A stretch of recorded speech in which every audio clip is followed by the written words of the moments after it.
नमस्कार, स्वागत है आप सभी का। मैं हूं माधवी पांडे आपके साथ।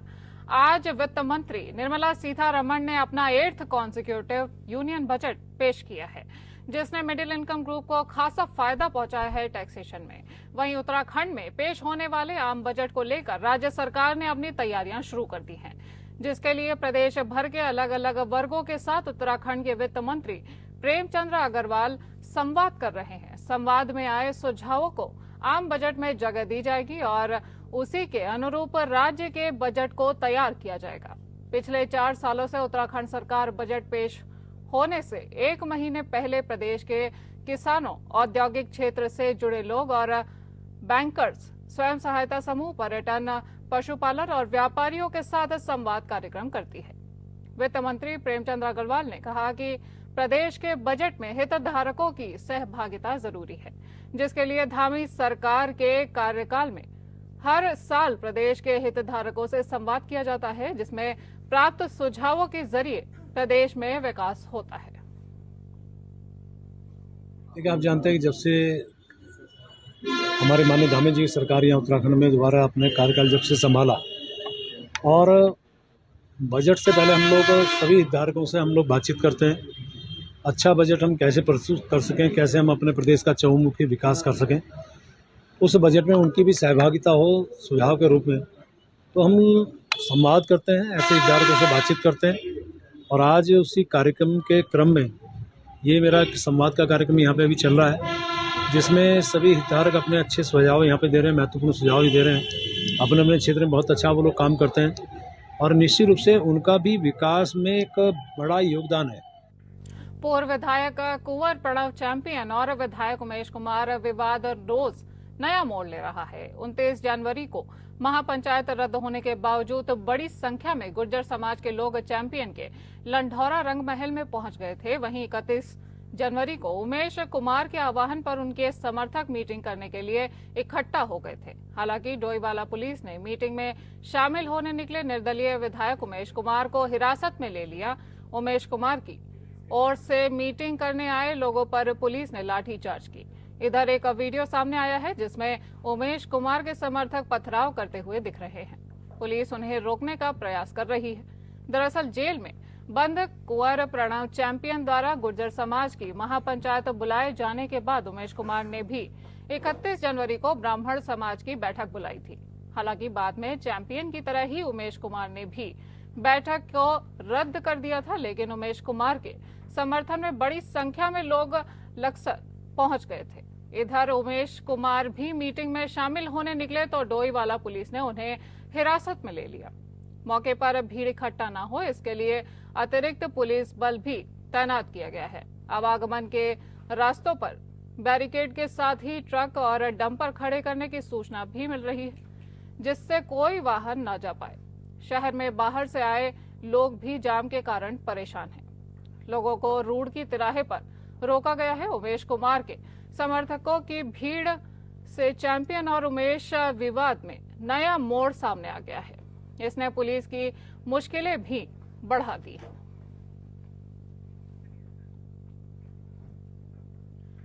तेईस जनवरी को हुए निकाय चुनाव में रूड़की की जनता द्वारा भाजपा के प्रत्याशी को मेयर बनाने पर रूड़की में विजय जुलूस निकाला गया। यह जुलूस गणेशपुर चौक से शुरू होकर रामनगर और मेन बाजार नगर निगम से होता हुआ महाराणा प्रताप चौक पर समाप्त हुआ। विजय जुलूस का शहर वासियों ने फूलों से स्वागत किया और विजय जुलूस में उत्तराखंड के पूर्व मुख्यमंत्री डॉक्टर निशंक, रूड़की विधायक प्रदीप बत्रा, भाजपा से नवनिर्वाचित मेयर अनीता अग्रवाल और उनके पति ललित अग्रवाल ने रूड़की की जनता का आभार जताया है। इस दौरान डॉक्टर निशंक और प्रदीप बत्रा ने कहा कि रूड़की की जनता ने भाजपा प्रत्याशी को जिताकर बता दिया है कि भाजपा ही विकास करने वाली पार्टी है और इस बार भाजपा का मेयर बना है। भाजपा प्रत्याशी नगर निगम क्षेत्र में चहुमुखी विकास कराएगा। नवनिर्वाचित मेयर अनीता अग्रवाल ने भी रूड़की की जनता का आभार व्यक्त करते हुए कहा कि जनता ने जो हमारे ऊपर विश्वास जताया है, हम उनके विश्वास पर खरा उतरकर रूड़की में विकास कार्य करने का काम करेंगे।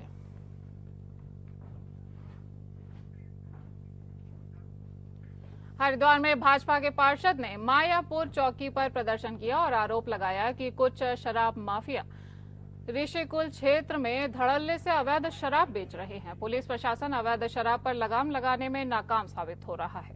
भाजपा पार्षद ललित रावत ने आरोप लगाया है कि जब उन्होंने अपने ऋषिकुल क्षेत्र में शराब बेचने का विरोध किया तो शराब माफिया रात को उनके घर आकर उन्हें धमकी दे रहे हैं।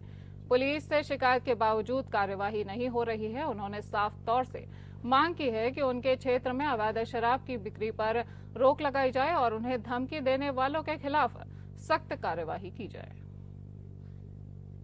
बार बार यहाँ अपील कर करके थक गया। ऋषिकुल में सब महिलाएं बहनें विकास कॉलोनी ऋषिकुल से आई हैं। आप शाम को माहौल देखो, निकलना भारी पड़ जाता है वहाँ पे, है ना। हमारे मोदी जी जो एक विजन लेकर चले हैं, केवल कुछ करप्ट लोगों के कारण, इन शराब माफिया के कारण वो सारी छवि धूमिल हो रही है। कहाँ हमारी माताएं बहनें हो रही है, क्यों नहीं कार्रवाई करी जा रही है। मैं 3 दिन से रोज यहाँ हाथ जोड़ रहा हूँ, संबंधित आबकारी विभाग तक को हाथ जोड़े, लेकिन नहीं करा। कल रात जब वो भू माफिया, वो शराब माफिया 1:45 बजे मेरे घर आता है, गाली गलौज करता है। ये शायद इंतजार कर रहे थे, मेरी माँ ने तो निकलने दी कि ग्राउंड में शायद और लोग भी खड़े थे, अज्ञात लोग। हम बाहर आते अगर मार के चले जाते। मैंने संबंधित 112 में रात को फोन करा, इंचार्ज साहब को फोन करा। मैंने आप इसको उठाते क्यों नहीं हो? यो कर रहा है, कह रहा है जी सुबह तहरीर आएगी तब उठाएंगे, अगर होगा तो हम भगा देंगे। चेतक भेज रहे। देश भर में जहां सड़क सुरक्षा अभियान जोरों पर है, तो वहीं इस अभियान के तहत उत्तराखंड की राजधानी देहरादून में भी अनेकों कार्यक्रम आयोजित किए जा रहे हैं। परिवहन विभाग के द्वारा प्रदेश के कई जनपदों में इस कार्यक्रम को वृहद रूप में किया जा रहा है। इसी क्रम में राजधानी देहरादून के आरटीओ कार्यालय में शुक्रवार को चालक परिचालक सहित कार्यालय में कार्यरत लोगों और कार्यालय संबंधित कार्यों के लिए आने वाले सभी लोगों के निःशुल्क नेत्र जांच के लिए कैंप का आयोजन किया गया। वहीं आरटीओ शैलेश तिवारी ने बताया कि इसी तरह सड़क सुरक्षा माह के अंतर्गत स्कूल और कॉलेज में भी जागरूकता अभियान के तहत कार्यक्रम किए जाएंगे, जिनमें बच्चों को भी यातायात नियमों की जानकारी दी जाएगी और रोड सेफ्टी के लिए भी जागरूक किया जाएगा। रोड सेफ्टी मंथ अभी मनाया जा रहा है। इस अवधि में हम लोग विभिन्न प्रकार के प्रोग्राम कर रहे हैं। हमारा मुख्य उद्देश्य है कि प्रचार प्रसार करना कि कैसे दुर्घटनाओं पर नियंत्रण पाया जा सकता है। तो कई प्रोग्राम हम लोग करते हैं, डिफरेंट टाइप के, रैली भी कर रहे हैं। आज हम लोगों ने एक आरटीओ ऑफिस देहरादून में एक निःशुल्क नेत्र परीक्षण शिविर लगाया है। बेसिकली क्या होता है कि बहुत लोगों को पता नहीं होता है। मैं एक चीज़ बता देना चाहता हूँ आपको कि सबसे इम्पोर्टेंट पार्ट जो होता है ड्राइविंग में, वो होता है आपका विजन। नैनीताल में जन संचयन के महत्व एक कार्यक्रम आयोजित किया गया, जिसमें ललित तिवारी और डॉक्टर मधुबेन शर्मा ने जन संचयन के महत्व पर प्रकाश डाला। उन्होंने कहा कि जल ही जीवन है और इसकी बचत करना हम सभी का दायित्व है। इस कार्यक्रम में डॉक्टर मधुबेन शर्मा ने नैनीताल के झरनों, नदी, तालाब और अन्य जल स्रोतों के पानी की जांच करने की आवश्यकता पर बल दिया है। उन्होंने कहा कि यह जानना आवश्यक है कि कौन सा पानी पीने योग्य है और कौन सा नहीं। इसके अलावा ललित तिवारी ने जल संचयन के महत्व पर प्रकाश डाला और कहा कि शुद्ध पानी सुरक्षित स्वास्थ्य के लिए आवश्यक है। उन्होंने बच्चों से भी सवाल किए और उन्हें जल संचयन के महत्व के बारे में जानकारियां दी। इस कार्यक्रम में बच्चों के लिए एक आर्ट प्रतियोगिता भी आयोजित की गई, जिसमें उन्हें जल संचयन के तरीकों के बारे में चित्र बनाने के लिए कहा गया। सभी प्रतिभागी बच्चों को पुरस्कृत भी किया गया और सम्मानित किया गया। उत्तराखंड में आयोजित हो रहे 38वें राष्ट्रीय खेलों में देश भर से खिलाड़ी विभिन्न खेलों में अपना दमखम दिखा रहे हैं। सर्विसेज स्पोर्ट्स कंट्रोल बोर्ड के खिलाड़ी जहां 8 स्वर्ण, 6 रजत और 2 कांस्य पदक लाकर प्रथम स्थान पर बने हुए हैं, तो वहीं मणिपुर के खिलाड़ियों के पास 7 स्वर्ण, 5 रजत और 1 कांस्य पदक है, जबकि कर्नाटक के खिलाड़ी 7 स्वर्ण, 3 रजत और 2 कांस्य पदक के साथ तीसरे स्थान पर है। राष्ट्रीय खेलों में खिलाड़ियों में भरपूर जोश है और अब यह देखना है कि आखिर कौन सा राज्य खेलों के आयोजन के बाद अव्वल स्थान प्राप्त करता है।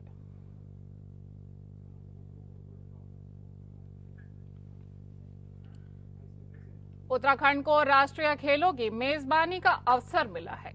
वहीं सांस्कृतिक नगरी अल्मोड़ा इस राष्ट्रीय खेल के इवेंट योगासन प्रतियोगिता की मेजबानी कर रहा है। शुक्रवार को अल्मोड़ा में योगासन प्रतियोगिता का उद्घाटन काबीना मंत्री रेखा आर्या ने किया। इस दौरान देश के 22 राज्यों से 171 योगासन खिलाड़ी शिरकत करने पहुंचे।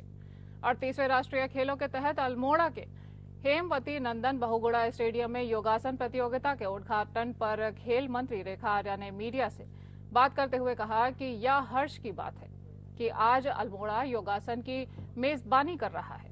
योगासन नेशनल गेम्स का एक महत्वपूर्ण इवेंट है और इसकी शुरुआत सांस्कृतिक नगरी अल्मोड़ा जैसे एक पहाड़ी जिले से होने आने वाले समय के लिए शुभ संकेत है।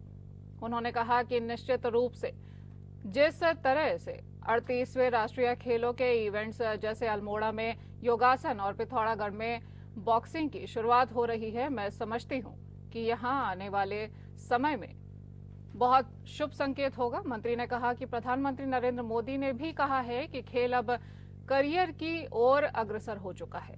मंत्री आर्या ने कहा कि वह उम्मीद करती हैं कि हमारे बच्चे इसमें बेहतरीन प्रदर्शन करेंगे और योगासन और बॉक्सिंग को अपने करियर के रूप में अपनाएंगे।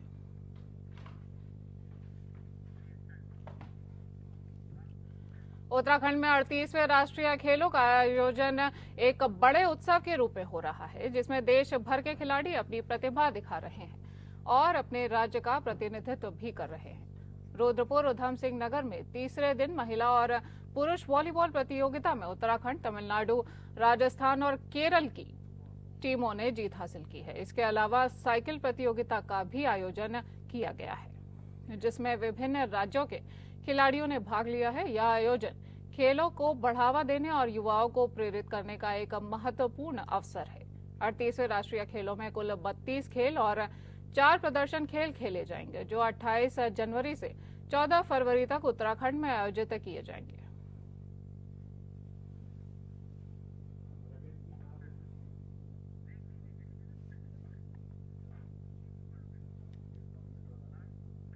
हरिद्वार जिला अस्पताल में संविदा पर कार्यरत एक डॉक्टर की हत्या हो गई है। मृतक डॉक्टर गोपाल गुप्ता का शव बहादुराबाद थाना क्षेत्र में गंग नहर के पास पड़ा हुआ मिला। सूचना मिलने पर पहुंची पुलिस ने शव को पोस्टमार्टम के लिए भेज दिया है। फॉरेंसिक की टीम ने भी मौके से कई सबूत जुटाए हैं। प्रथम दृष्टया गला घोटकर हत्या किए जाने की आशंका जताई जा रही है। 37 वर्षीय मृतक डॉक्टर गोपाल गुप्ता के लक्सर के रहने वाले थे। हत्या क्यों हुई और हत्या किसने की, इसकी जांच अभी पुलिस कर रही है।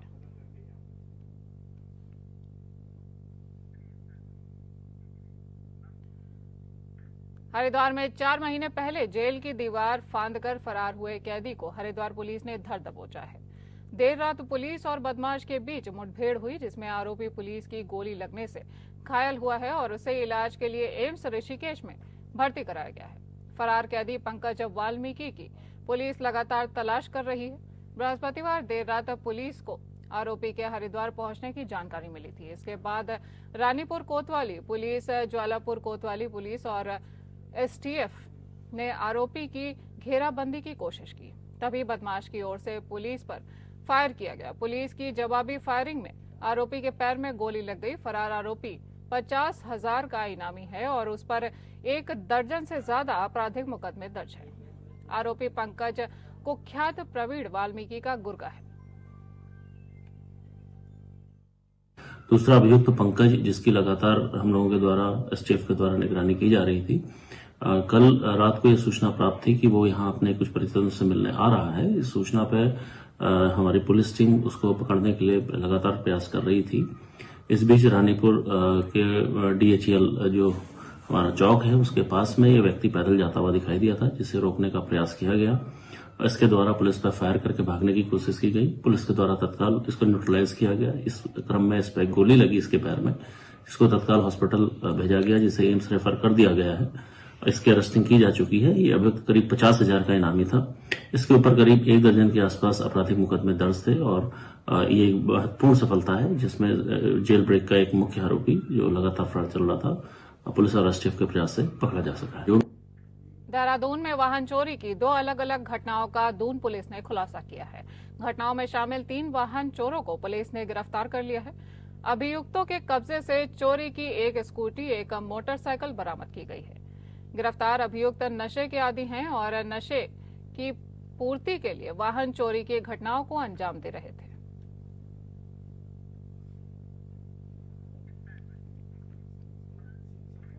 देहरादून में नशा तस्करों पर दून पुलिस ने बड़ी कार्यवाही की है। भारी मात्रा में अवैध चरस के साथ 10-10 हजार रुपए के 2 इनामी अभियुक्तों को दून पुलिस ने गिरफ्तार किया है। अभियुक्तों के कब्जे से लगभग 7 लाख रुपए मूल्य की 3 किलो 335 ग्राम अवैध चरस बरामद की गई है। इससे पहले भी दोनों अभियुक्तों को 3 किलो 500 ग्राम अवैध चरस के साथ दून पुलिस ने गिरफ्तार किया था।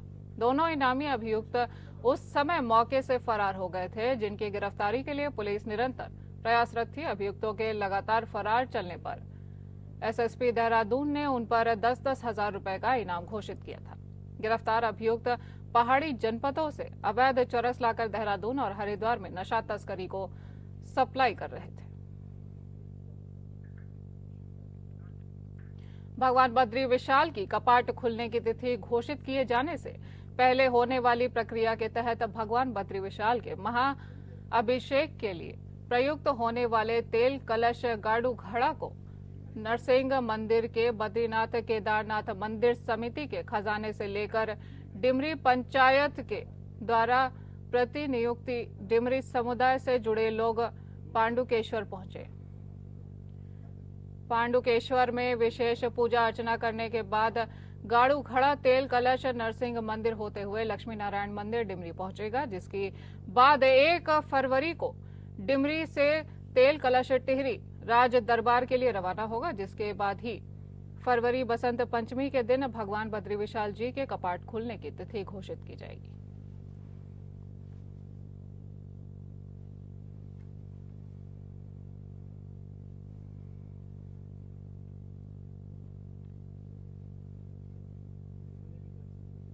आपको बता दें कि भगवान बद्री विशाल के कपाट खुलने की तिथि घोषित की जाने से पहले होने वाली प्रक्रिया के तहत भगवान बद्री विशाल के लिए महाअभिषेक के लिए प्रयुक्त होने वाले तेल कलश गाड़ू घड़े को नरसिंह मंदिर के बद्रीनाथ केदारनाथ मंदिर समिति के खजाने से लेकर डिमरी पंचायत के द्वारा समुदाय से जुड़े लोग पांडुकेश्वर पहुंचे।